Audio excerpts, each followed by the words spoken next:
Hi hello friends, good morning. Welcome back to our channel. నేను నా హెయిర్కి oil apply చేసిన తర్వాత హెయిర్ వాష్ చేశానండి.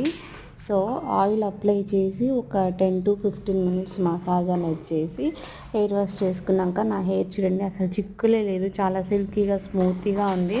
అయితే హెయిర్ వాష్ చేసేటప్పుడు షాంపూ అనేది డైరెక్ట్గా స్కాల్ఫ్కి అయితే అప్లై చేయకండి. దానివల్ల మన హెయిర్ అనేది డ్యామేజ్ అయ్యే ఛాన్సెస్ ఉంటుంది. సో ఎంత మనకి షాంపూ అయితే మన హెయిర్కి కావాలో ఆ షాంపూని వాటర్లో డైల్యూట్ చేసి అలా హెయిర్కి అయితే అప్లై చేసుకోండి. దానివల్ల మనకి హెయిర్ ఫాల్ అనేది కంట్రోల్ అవుతుంది, హెయిర్ అనేది ఎక్కువగా డ్యామేజ్ అయితే కాదు.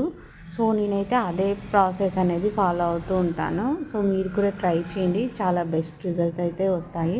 మనం యూజ్ చేసే షాంపూస్ అన్నీ కెమికల్వి కాబట్టి డైరెక్ట్గా హెయిర్ మీద అప్లై చేయకండి. దానివల్ల హెయిర్ అనేది డ్యామేజ్ అవుతుంది. అలాగే హెయిర్ త్వరగా వైట్ హెయిర్ రావడానికి అయితే ఛాన్సెస్ అయితే ఉంటాయి.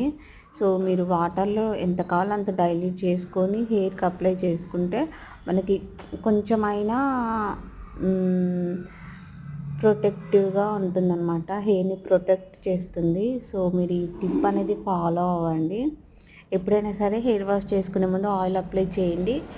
సో అప్లై చేసి హెయిర్ వాష్ చేసుకుంటే మీకు అసలు చిక్కులే పడవు. చాలా అంటే చాలా హెయిర్ సిల్కీగా జారిపోతున్నట్లు స్మూత్గా ఉంటుందన్నమాట. సో చిక్కులు ఎక్కువగా కడుతున్నాయి అన్న వాళ్ళు ఈ టిప్ని అయితే ఫాలో అయ్యండి. Please like, share, comment, subscribe to my channel.